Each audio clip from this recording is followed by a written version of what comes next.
Be more than 3 minutes, or rather. Okay. I'm right here in the studio with Honorable Samuel Onu Igbo, who will take us through the issues that unfolded while at the conference in Cairo, Egypt, which is about climate disaster that is ravaging the environment. Good to have you with us on this segment, Honorable. Thank you very much. All right. Let's go straight to the business of the day. Now, Honorable, you are the Vice President during the COP27.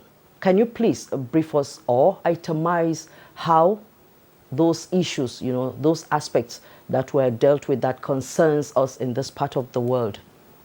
Thank you very much indeed. Yes, by His grace, I am the Vice President Africa of GLOBE, which is Global Legislators Organization for a Balanced Environment.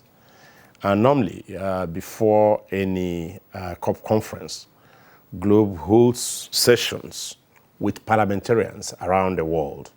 It happens that I'm the Vice President for Africa and therefore the highest elected person in that organization. And therefore, I welcome the people, the legislators who came from around the world in my welcome address, and then had the opportunity to chair different sessions. During that, a lot of issues were x-rayed. And those issues that were x-rayed were issues that actually concern us. And of course, we made a point, a very vital point of highlighting the issues raised or resolutions of Rio Earth Summit of 1992. To be able to bring the interconnectedness between climate change, biodiversity, and desertification. These were the areas we focused on, to know what some nations are doing in their parliament and to what extent they are bringing up these things in such a way that we can use it to tackle the disasters that are facing us in different forms and shape. So that's exactly what we did, and people brought in their insights, their perspectives, what they're doing in various countries, and how it is important. It's important to stress this. Incidentally, the three key conventions of climate change, biodiversity, and desertification that were reached in Rio in 1992, they all have their conferences in 2022, which is about 30 years after that. So there's need for stock taking. We've had the one on desertification in Abidjan, that was in May. And then we had the climate change, which is very popular, very well known, in November. And then we're going to have the one on biodiversity in Montreal, Canada.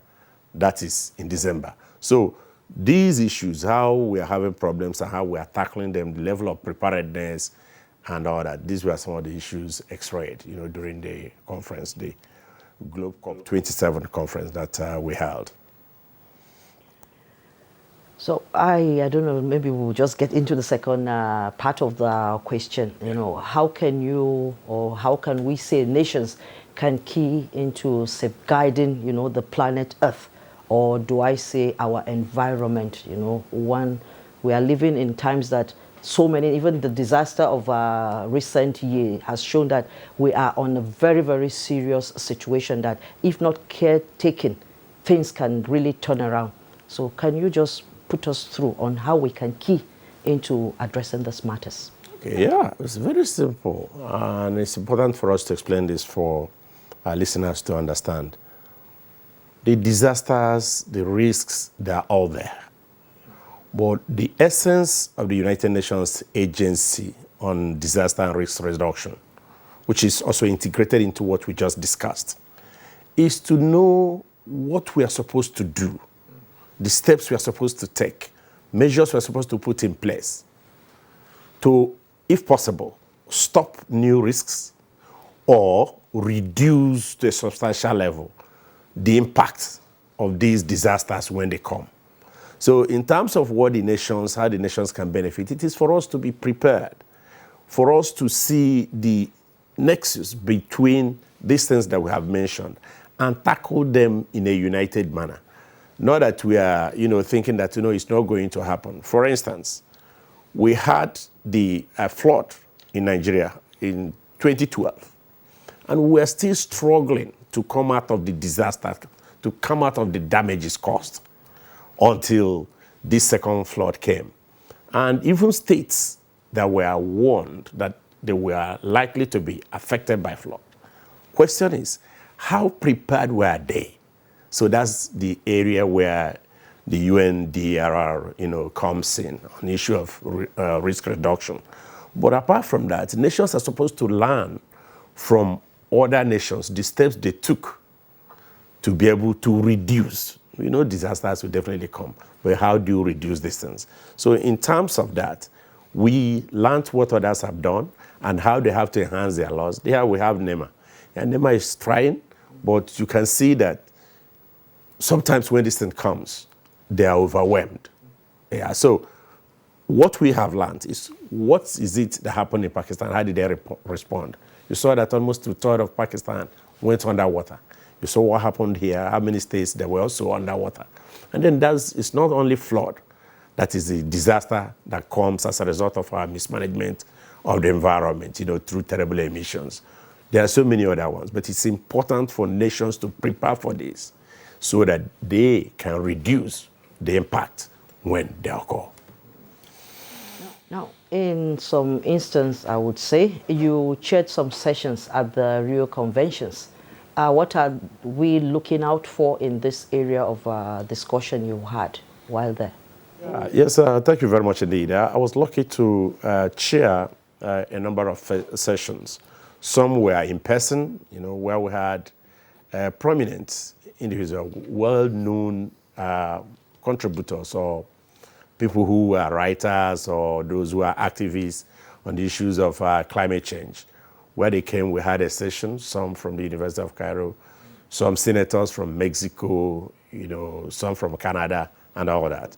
I was lucky to chair that event, and all that were extract. For instance, the Professor Wadid from University of Cairo, he talked of how gradually desertification has actually pushed down different parts of Africa, not just talking about Nigeria and Niger, different parts of Africa, and what we're supposed to do.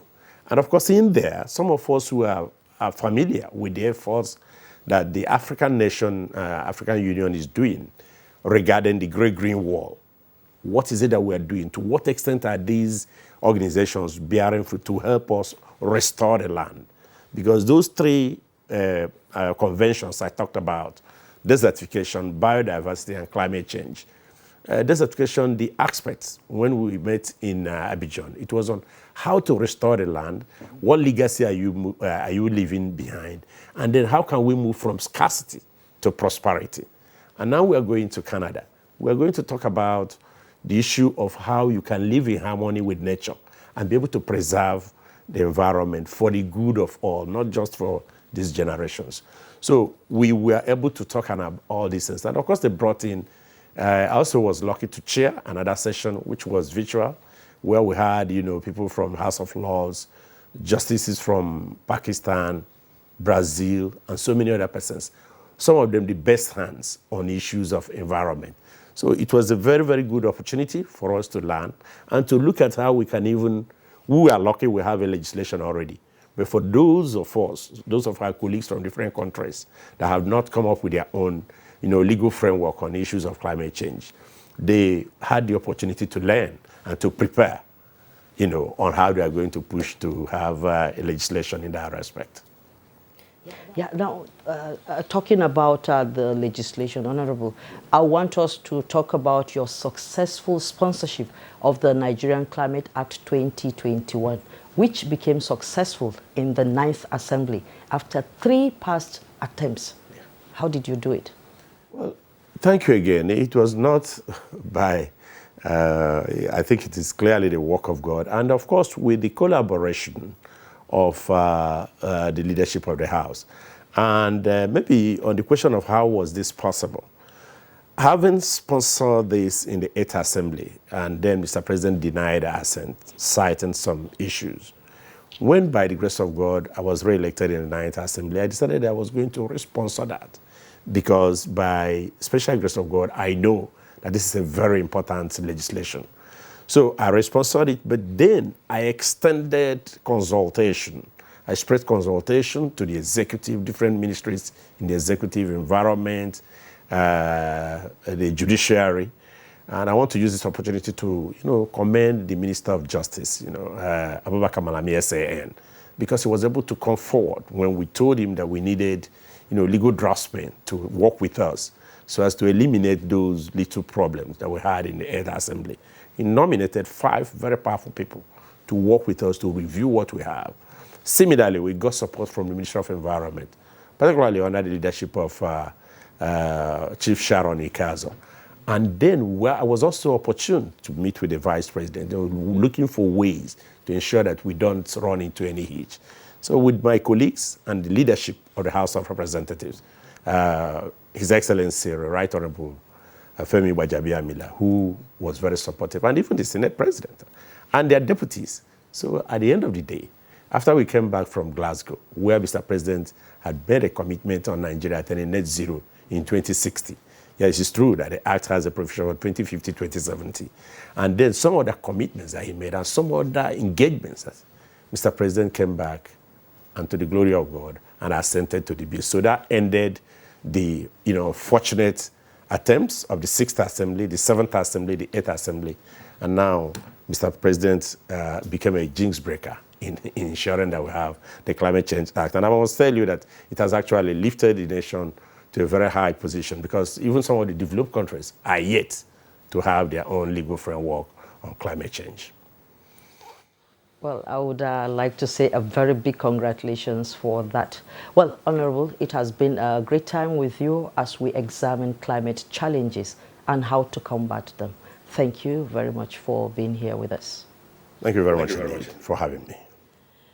All right, that has been Global Update. We'll be back in a moment after this timeout. Do stay with us.